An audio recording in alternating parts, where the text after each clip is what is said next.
Hello everyone, and welcome to another video.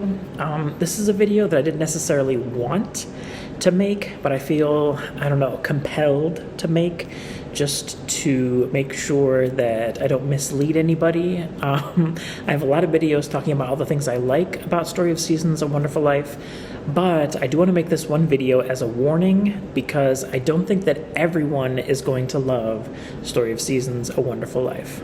Much like the original game that it's based on, I think Story of Seasons: A Wonderful Life is going to be divisive, just like the original game was divisive at the time. This is going to be a game where some people really like it, and then there's going to be some other people who really don't like it. So I'm making this video right now. Don't buy Story of Seasons: A Wonderful Life if these things apply to you. Number one is don't buy this game if time limits bother you. There's a lot of people who play farming sims and other games like this because they want a cozy game, or they want a game where they can just relax and not really think about a lot of different things. Then this game is not going to be for you. In this game, you must get married by the end of year one. There's a lot of things that as time goes by, you're not going to be able to go back and change. So the decisions that you make in chapter one, they're going to affect chapter 2, and then chapter 3, and chapter 4, and so on. So if you're somebody that doesn't like this type of setup, then this game is not going to be for you. Number two, do not buy this game if you really hate when games are censored. Compared to the original game, this game has censored out a lot of different things. Number one is alcohol, number two is tobacco use, and number three is tattoos. All of these things have been removed from the game. Number three, do not buy this game if you like games where you collect resources and then you can build things. Because in this game, there's no taking an axe and chopping lumber. There's no taking a hammer and getting stones. There's none of that. Some of the other games, they would have it, you have to collect enough lumber and then you can remodel your house. Whereas in this game, your house just magically gets remodeled at the end of each chapter. And then some of the extra equipment on your farm, you can just buy it with gold. There's no wood in this game. There's no stones in this game. Some people have complained about this in certain places that I've seen. And if you bought the game hoping that it would have these features, well, I'm sorry, it does not have that feature. Number four, if you're not interested in the social aspects of the farming games, then you should also not buy this game. This is one of the few games that forces you to get married. At the end of year one, you're going to have to get married, and you're going to see a bunch of scenes with you, your spouse, and your child. If this appeals to you, then this game is probably right up your alley, but I know this doesn't necessarily appeal to everybody.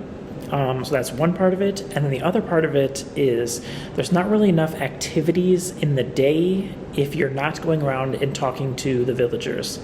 This game, it was set up so that you do your stuff on the farm, then you go out and socialize. You can also go fishing and you can go to the archaeological site, but that's it. As I said, there's no, being a lumberjack, there's no being a miner, there's none of that. The only things that you can do are fish, go to the archaeological site, and socialize.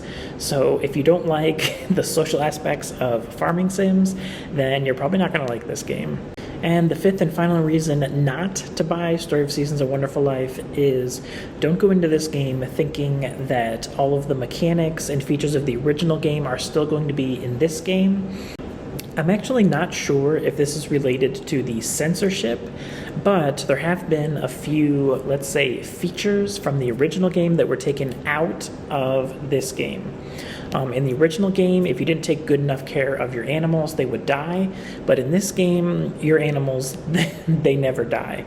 So the animal death scenes, your animals dying of, whatever reason, it's gone.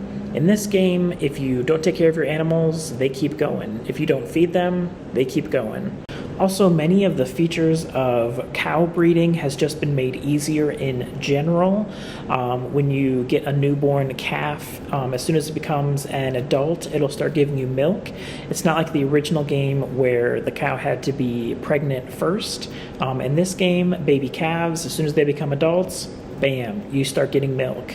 Okay, so those are 5 reasons why you might not want to be picking up Story of Seasons: A Wonderful Life. Me personally, I really like this game because I like games that focus on characters over time. I really enjoy watching my child grow up, and I love doing different things that can influence them to go into different career paths. But if this is something that doesn't appeal to you, like, you're really going to struggle to like this game.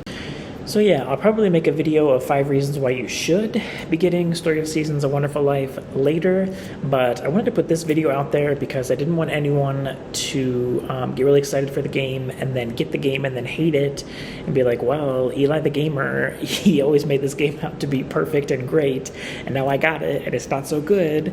So yeah, I really wanted to put this warning video out there so that way the people that are not going to like this game, they have fair warning. Don't go buy this game and then, you're mad that it's censored and you're mad that there's not more features in it. I told you right now the things that this game is lacking. So, yeah, if you buy the game and you're expecting those things, then you probably didn't watch this video. And on that note, I'll see you guys next time.